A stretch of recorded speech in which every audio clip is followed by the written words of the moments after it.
Hello friends, मैं अशोक आप सभी का उत्साह मैथ टेक पर स्वागत करते हैं। हम लोग नंबर सिस्टम में पढ़ रहे हैं। नंबर सिस्टम में काफ़ी टॉपिक पीछे भी हो चुके हैं। आप उनको नीचे डिस्क्रिप्शन बॉक्स में लिंक पे आप जाके हर एक टॉपिक का कंटेंट देख सकते हैं, है ना, किस टाइप के क्वेश्चन से कितना कुछ आता है। आगे हम लोग पढ़ते हैं। अगला टॉपिक है हमारा टॉपिक नंबर 16। टॉपिक नंबर 16 में हम लोग क्या पढ़ेंगे, विषम भाजकों की संख्या ज्ञात करना। बहुत ही छोटा सा टॉपिक है और टॉपिक नंबर यहाँ पे आपको आगे बात करते हैं। अच्छा, विषम भाजकों की संख्या, पहले इसको देख लेते हैं फिर मैं बात करता हूँ आपसे।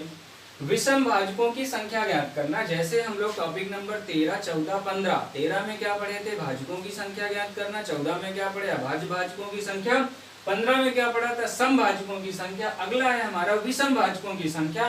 और लगभग सबका एक ही तरीका है, जो भी संख्या दी रहेगी n, उसको कैसे लिखेंगे, a की पावर k1 b की पावर k2 इंटू c की पावर k3 डैश डैश। और जहां पर जरूरी आपसे क्या कहा जा रहा है, इस बात का ध्यान रखना है, a b और c कैसा होना चाहिए, a b और c आपका अभाज्य संख्या होना चाहिए। ठीक है, अब हम लोग आगे चलते हैं कि विषम भाजकों की संख्या के लिए क्या करना होगा। विषम भाजकों की संख्या,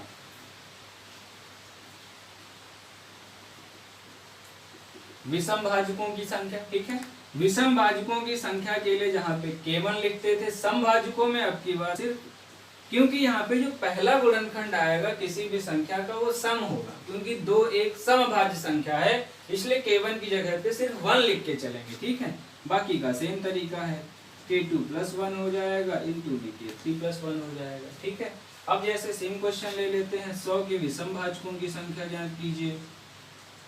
100 के विषम भाजकों की संख्या ज्ञात कीजिए।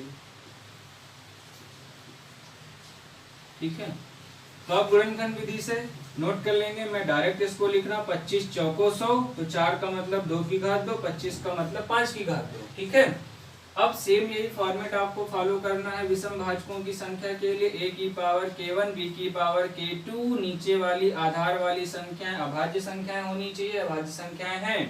अब क्या करना है, विषम भाजकों की संख्या निकालना है, तो पहला k1 की जगह पे 1 लिखेंगे, मतलब क्योंकि 2 एक सम अभाज्य संख्या होती है इसलिए इसको छोड़ के चलेंगे।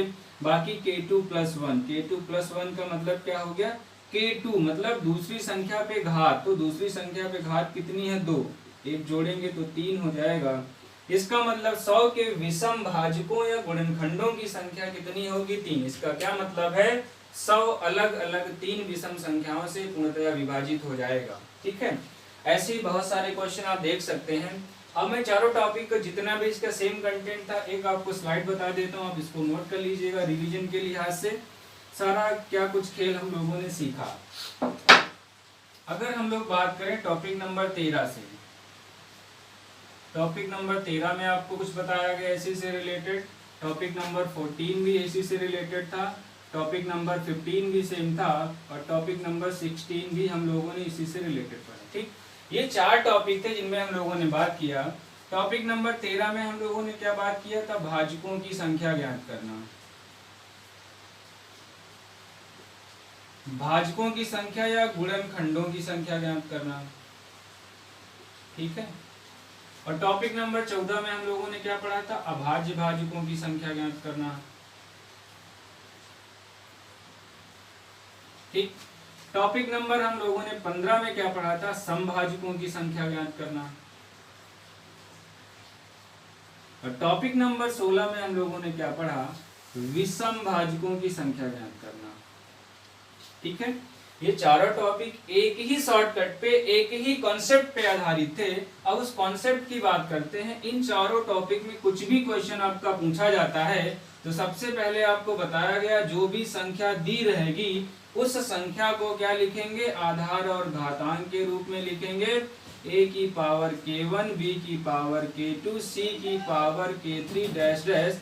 जहां पर जरूरी बात क्या ध्यान रखना है, a b c कैसा होना चाहिए, a b c आपका अभाज्य संख्या होगी। ठीक है, a b c कैसा होगा, अभाज्य संख्या होगी। अब एक एक टॉपिक में हम लोग देख लेते हैं क्या तरीका हम लोग को सीखा गया। सबसे पहले क्या था, भाजकों की संख्या निकालना।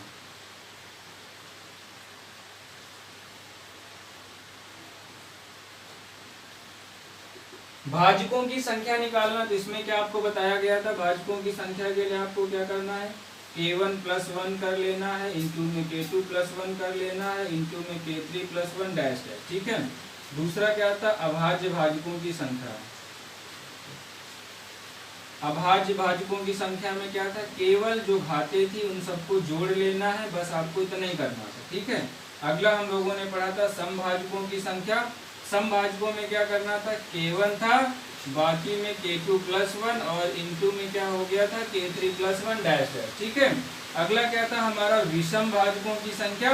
तो विषम भाजकों में जो भी k1 था उसकी जगह पे 1 रखा गया था, बाकी में k2 + 1 और इंटू में क्या हो जाएगा, k3 + 1। ये चारों टॉपिक हैं और एग्जाम के लिहाज से इम्पोर्टेंट है। कई बार बहुत छोटे छोटे क्वेश्चन पूछ लिए जाते हैं, बाई चांस आपको कॉन्सेप्ट नहीं पता है तो कोई बड़ी संख्या आएगी तो वहाँ पे टाइम टेकिंग प्रोसेस, आप इस तरीके को फॉलो करके बहुत जल्दी से प्रैक्टिस करके सीख सकते हैं। यहाँ तक फिलहाल आप लोग रिवीजन करते रहिए, क्वेश्चंस आपको बताया।